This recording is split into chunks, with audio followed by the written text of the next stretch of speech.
बच्चों हमने इससे पहले आपके उदाहरण नंबर 4 तक के सारे सवाल कर लिए जो हम इस पर आधारित थे यूक्लिड विभाजन एल्गोरिथम पर। और हम आइए अब बात करते हैं 1.1 पर्सन संख्या 2 की। हम इसमें 2 को भी करेंगे, तीसरे को करेंगे और चौथे पर्सन को भी करेंगे। तो सबसे पहले प्रश्न नंबर 2 की बात करें तो यहाँ पर सवाल है आपका, दर्शाइए कि कोई ऋणात्मक विषम पूर्णांक q+1 या q+3 या q+5 के रूप का होता है। ठीक है, तो बेटा इस प्रकार के प्रश्नों को हल करने के लिए मैंने आपसे कहा था कि सबसे पहले हम कोई ऋणात्मक पूर्णांक मानते हैं। तो यहाँ पर हम मानेंगे कि माना कोई धनात्मक पूर्णांक ए है। ठीक है, और हमेशा अपने को धनात्मक पूर्णांक ए ही मानना है। आप मान कुछ भी सकते हो, लेकिन मेरे हिसाब से क्या मानना है, अपने को ए मानना है। ठीक है, इसके बाद हमें लगानी है इसमें यूक्लिड विभाजन एल्गोरिथम। ठीक है बेटा, फिर क्या लगानी है, यूक्लिड विभाजन एल्गोरिथम लगानी है। और वो उसका सूत्र आपको पता है, ये सबको क्या होता है, a बराबर dq प्लस r, जहाँ पर r की भी कंडीशन होती है कि 0 के बराबर है, 0 से बड़ी, लेकिन r b से हमेशा क्या होती है, छोटी होती है r का। ठीक है, इतना आपको याद रखना है। इसके बाद मैंने आपसे कहा था कि यहाँ पर जो q के आगे b होता है, इस b का मान आपको सभी प्रश्नों में सवाल से ही पता चल जाएगा कि b का मान क्या होगा। तो यहाँ इसमें आप q के आगे कितना है 6, q के आगे कितना है 6, q के आगे कितना है 6। ठीक है, चलो करते हैं बात। तो यहाँ b बराबर कितना रखेंगे अपन, 6 रखने पर, कितना रखने पर, 6 रखने पर। तो ये a बराबर 6q+r आ जाएगा आपके पास। तो इसको दे देंगे समीकरण, जैसा कि हमने पहले जो क्वेश्चन किया उनमें किया था। ठीक है, अब हमें देखो ये जो धनात्मक पूर्णांक है इसको q+1 के रूप में सिद्ध करना है, q+3 के रूप में भी सिद्ध करना है, q+5 के रूप में भी आपको सिद्ध करना है। तो हम सबसे पहले देखो यहाँ पर आते हैं, q+1 सिद्ध करना है। तो r का मान यहाँ कितना पता चल रहा है, 1, क्योंकि यहाँ 6q+ क्या है r, तो r की पोजीशन में कितना है, 1 है। तो हम इनको हल करेंगे धनात्मक विषम पूर्णांक के लिए। इसके लिए विषम पूर्णांक के लिए। ठीक है बेटा, देखो यार ये बोल रहा है धनात्मक विषम पूर्णांक किस किस के रूप का होता है, ऐसा भी होता है, ऐसा भी होता है और ऐसा भी होता है। ठीक है, तो यहाँ धनात्मक विषम पूर्णांक के लिए हम इनको हल करेंगे। तो समीकरण 1 में सबसे पहले हम r बराबर कितना रखेंगे, 1, क्योंकि ये भी सवाल से पता चल रहा है। तो r बराबर 1 समीकरण 1 में रखने पर, तो समीकरण 1 ये रही, इसमें r का मान लिखो आप, ये a बराबर 6q+1। तो ये धनात्मक विषम पूर्णांक किसके रूप में आ गया, 6q+1 के रूप में आ गया। ठीक है, तो इसको आप देखो समीकरण 2। उसके बाद हमें धनात्मक विषम पूर्णांक 6q+3 का भी रूप सिद्ध करना है, 6q+5 के रूप का भी सिद्ध करना है। तो पहले अब हम रखेंगे r बराबर 3 समीकरण 1 में रखने। ठीक है,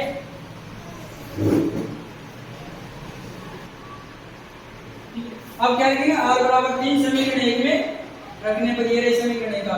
ठीक है, यहाँ पर r का मान कितना रखेंगे, 3 रखेंगे।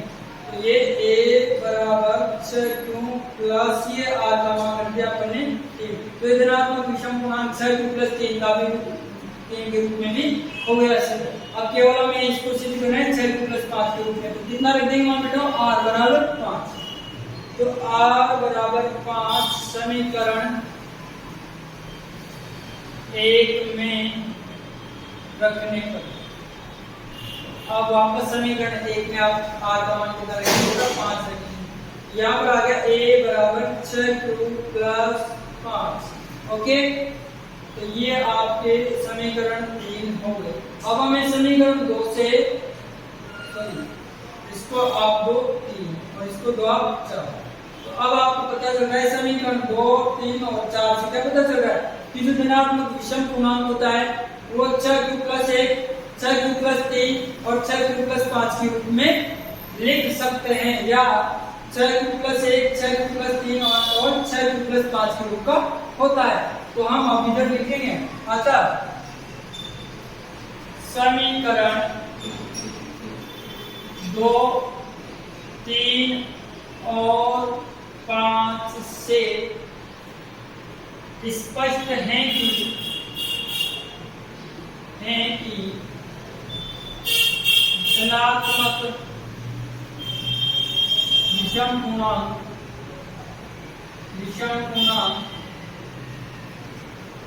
6q+1, 6q+3 और 6q+5 के रूप का होता है।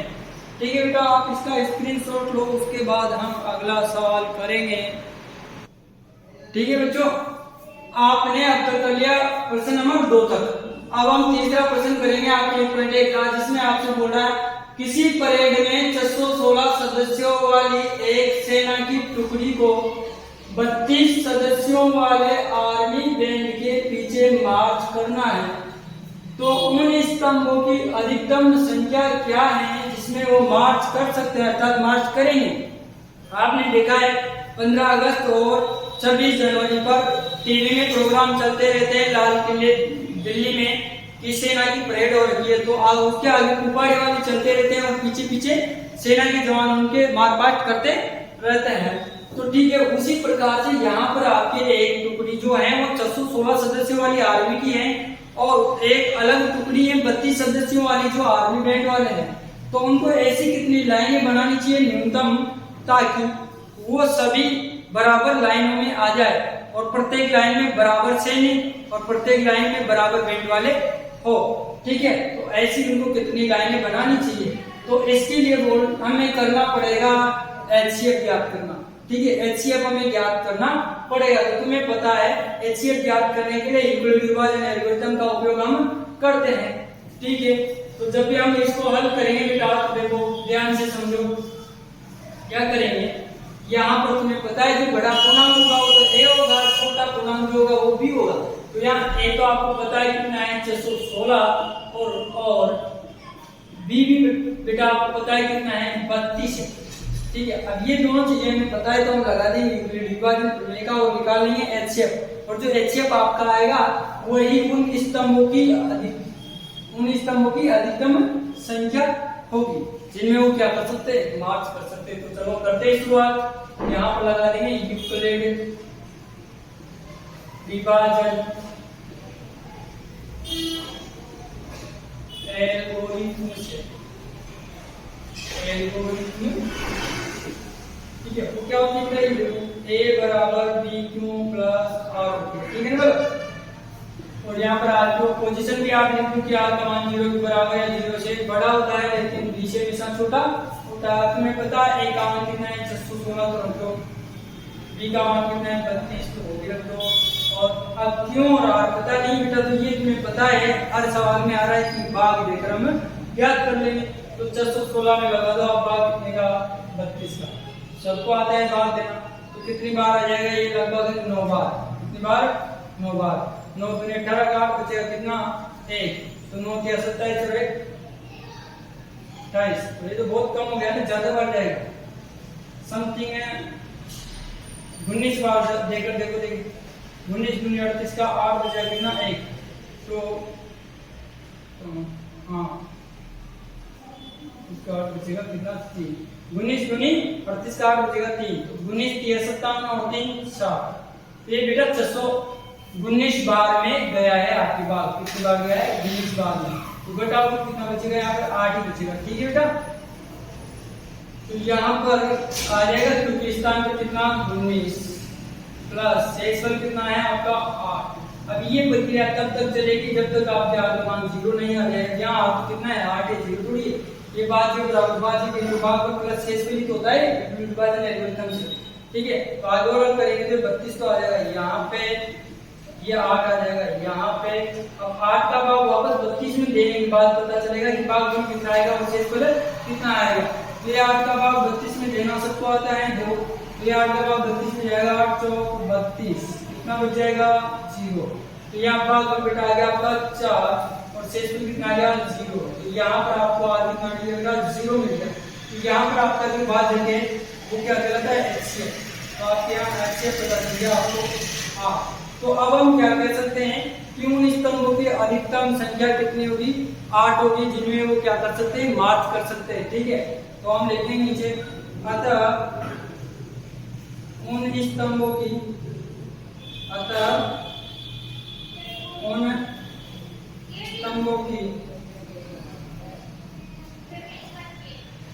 अधिकतम संख्या 8 होगी। ठीक है, और आपका आंसर भी ये है। आप इसका भी स्क्रीनशॉट लो और फिर हम आगे बढ़ते हैं। ठीक है बच्चों, अब तक हमने पढ़ लिया प्रश्न नंबर 3। अब हम करेंगे प्रश्न नंबर 4। इसमें भी आपको वही यूक्लिड विभाजन एल्गोरिथम का उपयोग करना है। देखो यूक्लिड विभाजन प्रमेयिका का प्रयोग करके, इसमें तो इसने खुद नहीं बोल दिया कि यूक्लिड विभाजन प्रमेयिका का प्रयोग कीजिए आप। ठीक है, और दर्शाइए कि किसी धनात्मक पूर्णांक का वर्ग, यहाँ पर धनात्मक पूर्णांक ही नहीं पूछ रहा है, धनात्मक पूर्णांक का वर्ग पूछ रहा है आपसे। ठीक है, तो धनात्मक पूर्णांक का वर्ग किसी पूर्णांक m के लिए 3m और 3m+1 के रूप का होता है। ठीक है, अर्थात धनात्मक पूर्णांक m के लिए किस रूप का होता है 3m और 3m+1 के रूप का होता है। हमने इससे पहले जो प्रश्न किए उनमें पूर्णांक m नहीं होता था, क्या होता था q, बस m के स्थान पर q के स्थान पर क्या लिख दिया, बस m लिख दिया और कुछ फर्क नहीं है। ठीक है, तो चलिए करते हैं बात इसके हल की। तो हल में हम सबसे पहले वही क्या मानेंगे, माना कोई धनात्मक पूर्णांक a क्या है बेटा a है, इतना मान लेना। इसके बाद वही यूक्लिड विभाजन प्रमेय का वापस लगानी है। यूक्लिड विभाजन प्रमेयिका। ठीक है बेटा, ये लगा देंगे यूक्लिड विभाजन प्रमेयिका। क्या होती है आप सब जानते हैं, सभी बच्चा अच्छे से जानते हैं क्या होती है। a बराबर BQ प्लस R, जहाँ पर R की कंडीशन ये होती है। ठीक है, बराबर हो सकती है 0 के, लेकिन विशेष हमेशा छोटी होगी और 0 से ज्यादा भी हो सकता है। ठीक है ना, अब करते हैं इसके हल की बात। तो देखो यहाँ पर आपको पता है Q के स्थान पर M आया है। अब क्यों होता है तो Q के आगे क्या होता है B, यहाँ M के आगे जो आएगा वो भी क्या होगा B, क्योंकि केवल Q कोटा करके लिख दिया M लिख दिया। ठीक है, यहाँ पर हम B बराबर कितना रखेंगे 3, क्योंकि सभी जगह देखो यहाँ पर भी 3 है, वहाँ पर भी 3 है। ये a बराबर 3 प्लस R आ गया, इसको लिखेंगे प्लस करके। अब सिद्ध क्या करना चाहिए, यहाँ पे दर्शाइए कि किसी धनात्मक पूर्णांक का वर्ग सिद्ध करना चाहिए। वर्ग किस रूप में होता है, 3m के रूप में होता है और 3m+1 के रूप में होता है। ठीक है, तो ये अभी क्या है अपने पास धनात्मक पूर्णांक। अब इसका क्या लाएंगे, वर्ग लाएंगे। तो पहले देखो यहाँ पर 3m, ये समझे कितना है 3। अब Q के पीछे कुछ नहीं है, अर्थात क्या है m के पीछे कुछ नहीं है, मतलब R क्या है 0 है, R क्या है 0 है। तो यहाँ पर हम रखेंगे R बराबर 0 समीकरण 1 में रखो। ये a बराबर 3 प्लस 0 रख दिया आपने आगे इसका। तो 0 को जोड़ चाहे बेटा कोई फर्क पड़ता नहीं है। तो यहाँ पर धनात्मक पूर्णांक है, किसके बराबर में आ जाएगा 3 के बराबर में आ जाएगा। अभी ये क्या है, धनात्मक पूर्णांक है 3 के बराबर। हमें सिद्ध करना है धनात्मक पूर्णांक का वर्ग सिद्ध करना है। तो वर्ग करने के लिए हम क्या करेंगे, दोनों पक्षों का वर्ग। यहाँ हम लिखेंगे दोनों पक्षों का वर्ग करने का। ठीक है बेटा, ये वर्ग कर दिया आपने। वर्ग के लिए कर दिया आपने वर्ग, दोनों ही पक्ष कर दिया ना। ठीक है, अब बाकी इधर देखो, वर्ग करेंगे तो ये a के ऊपर स्क्वायर लग रहा है वो में, तो ये a के ऊपर लग जाएगा, तो ये आ जाएगा a स्क्वायर बराबर, तो ये बराबर में 3 स्क्वायर है, तो इस 3 के भी स्क्वायर होगा, ये भी स्क्वायर होगा, तो 3 का स्क्वायर कितना होता है आप सब जानते हैं, 9 का कितना होता है 9, और ये क्यों स्क्वायर, और 9 को हम कैसे लिख सकते हैं 3 इंटू 3 ये a स्क्वायर बराबर, तो 9 को कैसे लिखेंगे अपन 3 गुणा 3 और ये 3 स्क्वायर।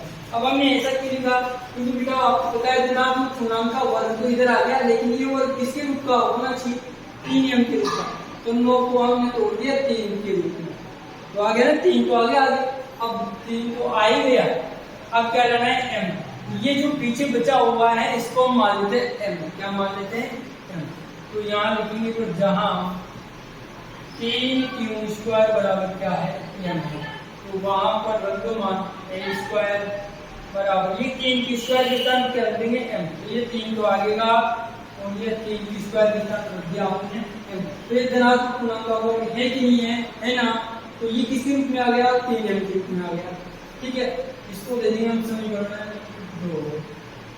अब यही हमें किस रूप में सिद्ध करना है 3m प्लस 1 के रूप में सिद्ध करना है, तो यहाँ से क्या मालूम चल रहा है बेटा +1, तो अर्थात आगमन कितना है 1 है, आगमन कितना है 1, तो अब हम वापस से समीकरण 1 में आगमन कितना रखेंगे 1 रखेंगे बेटा, तो समीकरण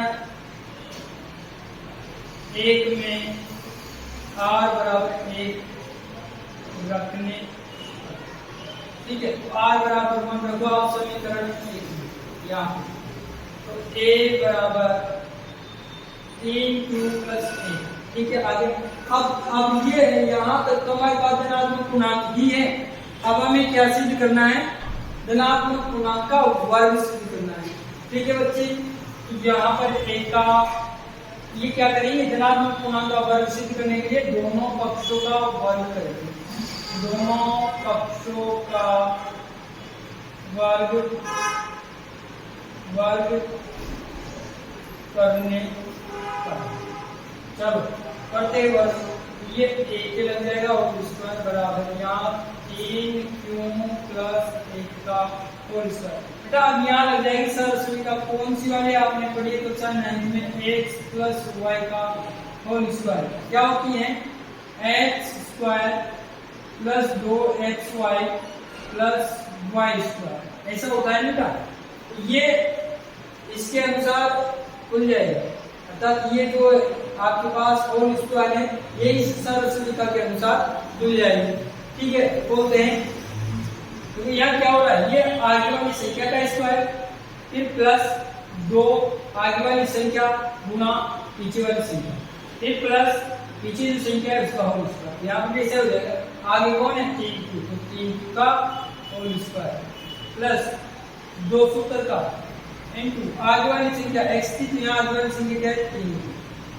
इनटू पीछे वाली संख्या अर्थात है पीछे वाली संख्या 1 प्लस पीछे वाली संख्या का स्क्वायर, पीछे क्या है 1 का स्क्वायर है, ठीक है ना बाबू, तो अब आगे बढ़ जाते हैं, इसको ओवरऑल करते हैं, देखो ये सेम पोजीशन है यहाँ वाली, देखो 3q का होल स्क्वायर, यहाँ पर कितना है 3q का होल, तो इसको हम लिख देंगे 9q का स्क्वायर, क्योंकि यहाँ पर इसको कैसे बोला था 9q स्क्वायर, ऐसे ही बोला था, 9q स्क्वायर आ गया, फिर प्लस ये 3 दूनी 6 6 एकम 6 और ये q प्लस ये 1 का स्क्वायर कितना होता है 1, बेटा सिद्ध करना था जो आ गया आपके पास, ये इधर चल रहा है a स्क्वायर यानी धनात्मक पूर्णांक का वर्ग है जो हमें सिद्ध करना था 3m + 1 के रूप में, ठीक है ना, तो अब होने ही वाला है, बस क्या बचा हुआ है कुछ नहीं, यहाँ देखो इसमें से और इसमें से कितना आपको मना रहा है 3, और ये हमें लेना भी है क्योंकि प्लस नो तो सेपरेट है आ रहा है, इन दो को हमें बनाना है 3m,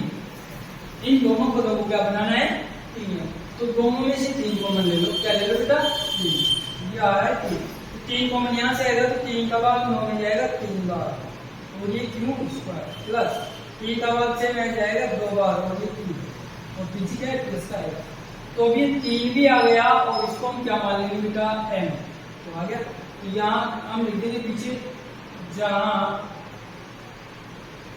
3q² + 2 क्यूब बराबर क्या है m मीटर, ठीक है ना।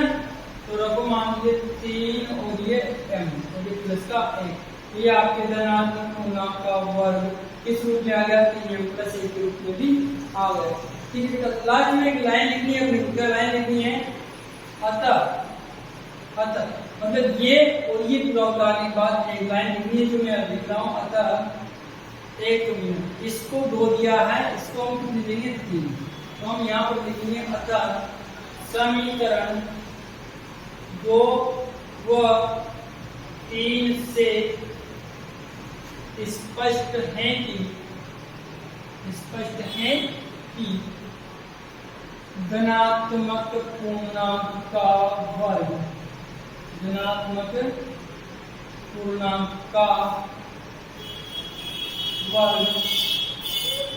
वर्ग 3m व 3m प्लस 1 के रूप का होता है। तो बच्चे आप इसका भी स्क्रीनशॉट ले, उसके बाद हम अगला सवाल आपके कराएंगे, ठीक है बच्चों। तो हम 1.1 का प्रश्न नंबर 4 तक पहले कर चुके हैं और आपके प्रश्न नंबर संख्या 5 जो है 1.1 का लाइव सवाल है, इसको करने के बाद हम आपके कल की क्लास में 1.2 के उदाहरण, उसके बेसिक और सवालों के बारे में चर्चा करेंगे, ठीक है। तो इसको सबसे पहले पढ़ो आप। यूक्लिड विभाजन प्रमेयिका का प्रयोग करके दर्शाइए कि किसी धनात्मक पूर्णांक का घन 9m प्लस 1 या 9m प्लस 8 के रूप का होता है, ठीक है बेटा। क्या बोल रहा है, जैसे पहले प्रश्न में बोल रहा था वैसे ही बोल रहा है कि यूक्लिड विभाजन प्रमेय का प्रयोग करो और दर्शाइए कि धनात्मक पूर्णांक जो है उसका घन, इससे पहले वाले में आपसे वर्ग पूछ रहा था, यहाँ पर क्या पूछ रहा है, घन, ध्यान देना जरा। पहले इससे जैसे पहले वाला प्रश्न नंबर 4 था, उसमें आपसे वर्ग पूछ रहा था, उसको वर्ग को 3m और 3m प्लस 1 के रूप में सिद्ध करवा रहा था, और यहाँ पर धनात्मक पूर्णांक के घन को सिद्ध करवा रहा है 9m और 9m प्लस 1 के रूप में और साथ में 9m प्लस 8 के रूप में, ठीक है। तो हम आसानी से इसको धीरे धीरे आसान भाषा में करेंगे, समझ में बढ़िया से आएगा। तो देखो हल करते हैं इसका। तो आपको पता है हल में सबसे पहले एक ही काम करना है कि धनात्मक पूर्णांक जो है उसको क्या मान लेना है, a मान लेना है। यहाँ मान लेंगे, माना धनात्मक पूर्णांक a क्या है, a, ठीक है। तो अब इसके बाद आपको पता है यूक्लिड विभाजन प्रमेय का आप लगाओ, यूक्लिड विभाजन प्रमेयिका क्या होती है, a बराबर b क्यू प्लस r, ठीक है। r की कंडीशन भी आप यहाँ देख लो, ये देगा, ठीक है। इतना काम करने के बाद हम क्या करेंगे, b का मान रखेंगे, और b का मान हमें सवाल से मालूम होता है, जो वहां पर n क्यू या कुछ और आ जाए तो उसके आगे जो भी होगा वो क्या होगा, b। यहाँ n के आगे क्या है, 9, b बराबर कितना है, 9, तो 9 रखने पर b का मान 9 रखने पर, तो ये a बराबर 9 प्लस 8, इसको दे देते हैं अपन समीकरण 1। अब हमें सिद्ध करना है धनात्मक पूर्णांक का घन, इस रूप में और इस रूप में, तो इस रूप में सिद्ध करेंगे। आपको पता है आगे आपको कितना रखना पड़ेगा, यहाँ पे 0, क्योंकि यहाँ पर m के पीछे कुछ है नहीं प्लस माइनस, तो हम यहाँ r का मान कितना रखेंगे, 0। वहीं से पता चल रहा है कुछ नहीं है, इसका मतलब 0 है, तो r बराबर 0 समीकरण 1 में रखने पर, ठीक है ना। तो रखो समीकरण 1 में r बराबर 0, यहाँ ये a बराबर 9 प्लस 0, यहाँ 9 प्लस 0 का मतलब है a बराबर कितना आ गया आपके पास, ठीक है। अब ये तो क्या है, अपने पास केवल धनात्मक पूर्णांक आया है, अब धनात्मक पूर्णांक को सिद्ध करना है, धनात्मक पूर्णांक का घन सिद्ध करना है, धनात्मक पूर्णांक का घन सिद्ध करना है।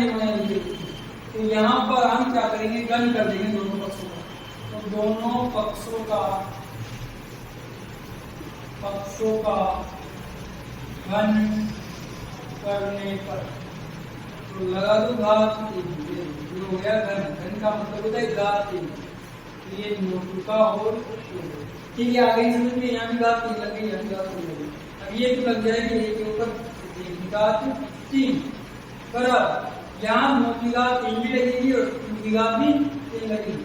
ये 9 की घात 3 का मतलब होता है कि जैसे लिखा होता है कहीं कहीं बात, तो इसको हम ऐसे लिखते भी 9 गुणा 9 गुणा 3 बार 9 गुणा 2 सब हो गया काम। यहाँ पर भी हम 3 बार गुणा कर देंगे 9 और एक के ऊपर भी लग जाएगा घात। ठीक है, तो ये 9 9 तो कितना हो गया बेटा 81।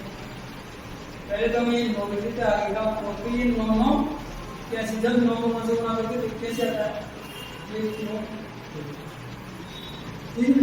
अब आपको पता है हमें जो धनात्मक पूर्णांक का घन केवल 9 मिला है, तो 9 तो सर आ गया यहाँ पे, और ये पीछे का क्या करे, ये थोड़ी है, तो इसको हम मान लेते हैं, क्या कर लेते हैं, मान लेते हैं यहाँ जहां लगा के क्या कर देंगे 81 क्यूब जो है वो क्या है m है। ठीक है ना, 81 क्यूब के स्थान पर क्या रख देंगे m रख देंगे। तो ये 1 क्यूब बराबर कितना आ गया 9m आ गया, कितना आ गया आपके 9m। ठीक है, अब इसके बाद हम करेंगे 9m प्लस 1 और फिर उसके बाद क्या करेंगे 9m प्लस 8। ठीक है, तो पहले ये तो हो गया अपना, अब हम आगे करेंगे 9m प्लस 1 के लिए। यहाँ से आपको पता चल रहा होगा बेटा r का मान कितना है प्लस 1, r का मान कितना है प्लस 1, तो हम अब समीकरण 1 में कितना रखेंगे r का मान प्लस का 1 रखेंगे। ठीक है, तो यहाँ पर r बराबर 1 समीकरण 1 में रखने पर रखते हैं। चलो ये a बराबर 9m प्लस ये रख दिया हमने 1। अब एक रख तो दिया, पर सर हमें ये a थोड़ी सिद्ध करना है, हमें इसका घन सिद्ध करना है, तो यहाँ पर क्या कर देंगे दोनों पक्षों का घन कर देंगे दोबारा से, दोनों पक्षों का घन करने।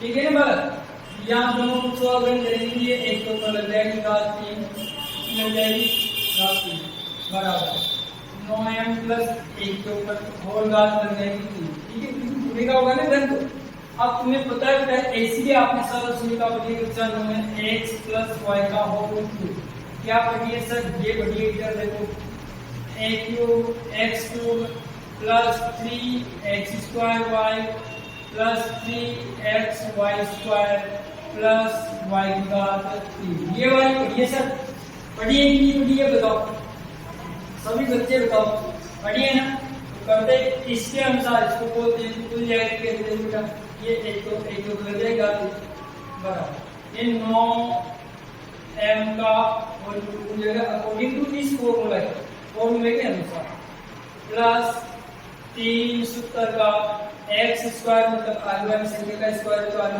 क्या है 9m, तो 9m का स्क्वायर इनटू पीछे वाली संख्या यानी y है, तो यहाँ पीछे वाली संख्या क्या है 1, फिर प्लस 3 सूत्र का आगे वाली संख्या x है, यहाँ आगे संख्या कितना है 9m इनटू पीछे वाली संख्या का स्क्वायर है, पीछे क्या है y का स्क्वायर हो रहा था, यहाँ क्या है पीछे संख्या 1 का स्क्वायर हो जाएगा प्लस y क्यूब, तो y क्यूब मतलब यहाँ पीछे की संख्या का क्यूब हो रहा है घात 3, पीछे वाली संख्या करेंगे तो यहाँ पर पीछे वाली संख्या के घात 3 लग जाएगी।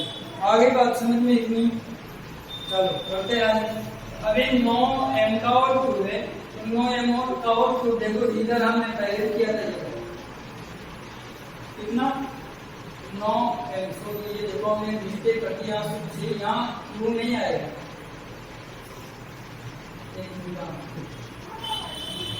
कितना और हमने यहाँ पर नहीं है, यहाँ कितना है क्यूब है, कितना है यहाँ पर कितना आएगा इस समीकरण देखो ना हमने बाय मिस्टेक दिया, यहाँ कितना आएगा 9। तो यहाँ पर dq आएगा, जहाँ जाए हम लिखे वहाँ यहाँ पर dq आएगा।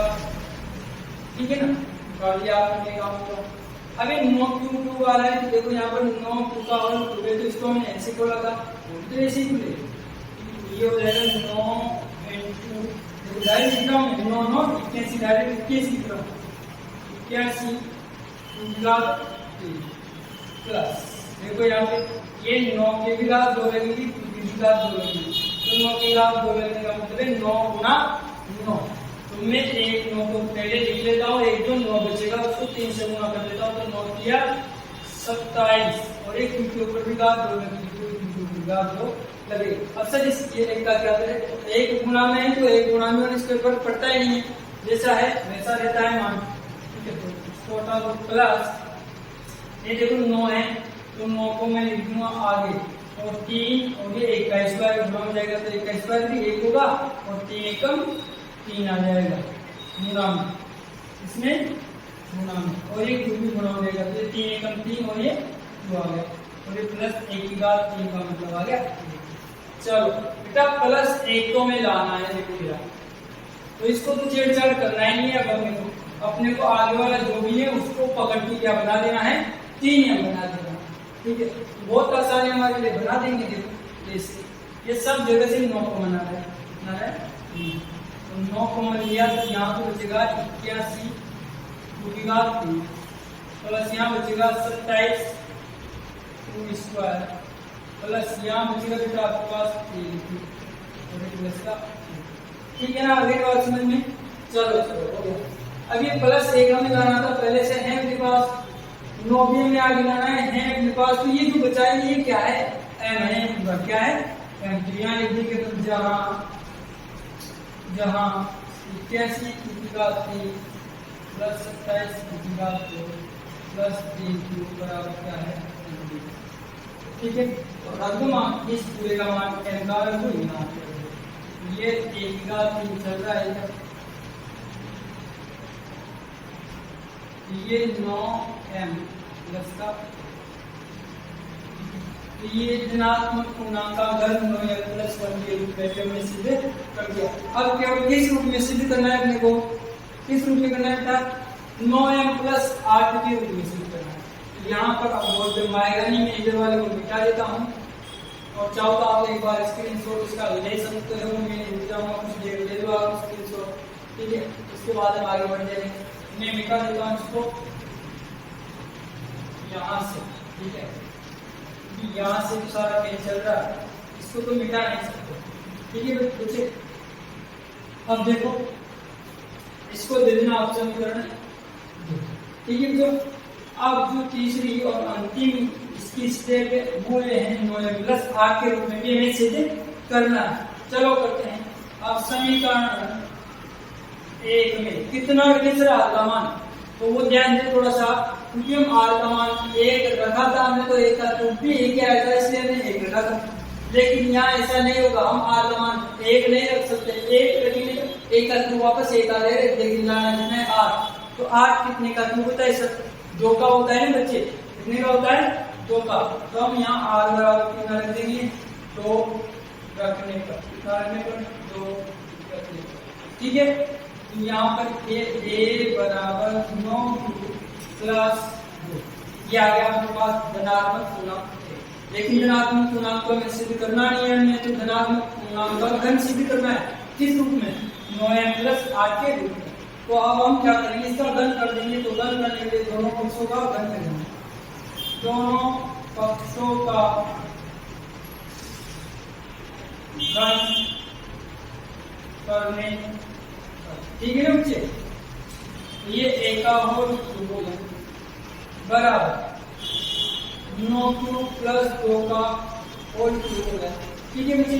जैसा सूत्र यहाँ लगाया था हमने x प्लस वाई का होल क्यूब, ठीक वही सूत्र कहाँ लग जाएगा, यहाँ पे लग जाएगा, तो उधर दिख ही रहा है सूत्र लगाना कहाँ है, यहाँ पे, ठीक है। तो इसको खोल देंगे, देखो ये a की घात 3 बन गया बराबर, इसको खोलेंगे वैसे तो कैसे खुलेगा, आगे की संख्या का क्यूब, तो ये 9 का होल क्यूब प्लस 3, ये सूत्र का 3, आगे की संख्या का स्क्वायर, देखो वहाँ x स्क्वायर मतलब आगे का स्क्वायर, यहाँ आगे कौन है 9, तो ये 9 का होल स्क्वायर इनटू y, यानी पीछे वाली संख्या गुना में आ रही है, यहाँ पीछे कितना है 2, ये 2 गुना में रहेगा, प्लस 3 वापस से सूत्र का है, फिर क्या है x यानी आगे की वाली संख्या है जैसी की जैसी। तो आगे वाली संख्या कितना है 9, तो ये 9 दूसरा हिस्सा गुना कर देगा इनटू पीछे y स्क्वायर है यहाँ पे, तो पीछे वाली संख्या का स्क्वायर आ रहा है या पीछे y है y का स्क्वायर, तो यहाँ हम पीछे है इसका स्क्वायर, ये 2 का स्क्वायर प्लस y3 का मतलब था पीछे वाली संख्या की घात 3, यहाँ पीछे दूसरी संख्या इसको लगेगी घात 3, ये 2 की घात 3।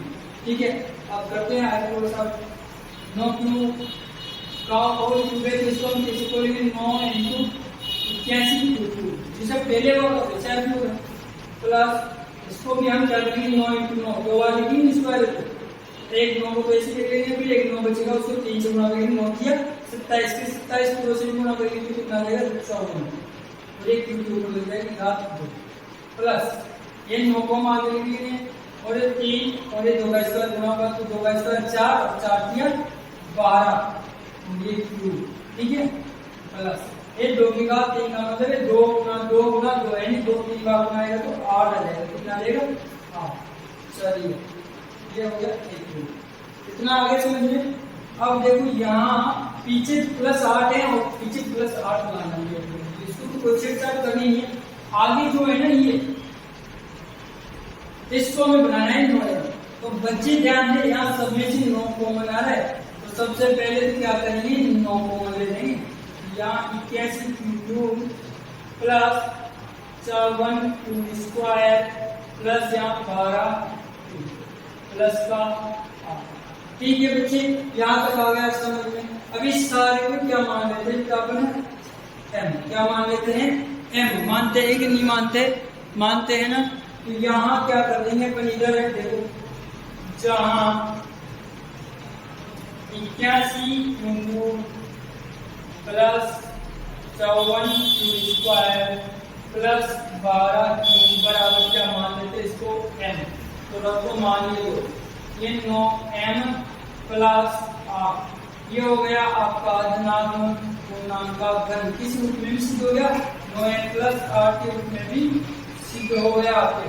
तो लास्ट में बेटा एक लाइन लिखते हैं, वो सबको पता है, हर सवाल में लिखते हैं, तो क्या लिखेंगे लास्ट में देखो, पहले हमने वो बात शुरू में जो किया वो फिर ये और फिर बाद में ये करा, अब लास्ट में लाइन लिखेंगे तो क्या, अतः धनात्मक पूर्णांक को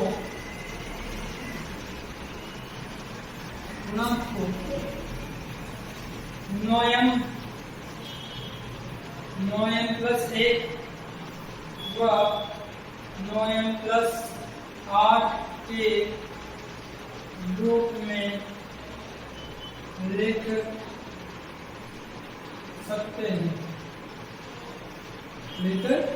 सकते हैं, तो बेटा आपकी ये 1.1 का बहुत ही शानदार अंदाज में हमने पूरा किया, पूरा 1.1 के सभी सवाल, और इससे पहले जो भी उदाहरण थे बहुत अच्छे तरीके से और आसान भाषा में मैंने आपको सिखाया, और कल के वीडियो में हम आपको पढ़ाएंगे 1.2 के उदाहरण बेसिक और उसके सवाल। आज की क्लास को यही करते हैं सवाल।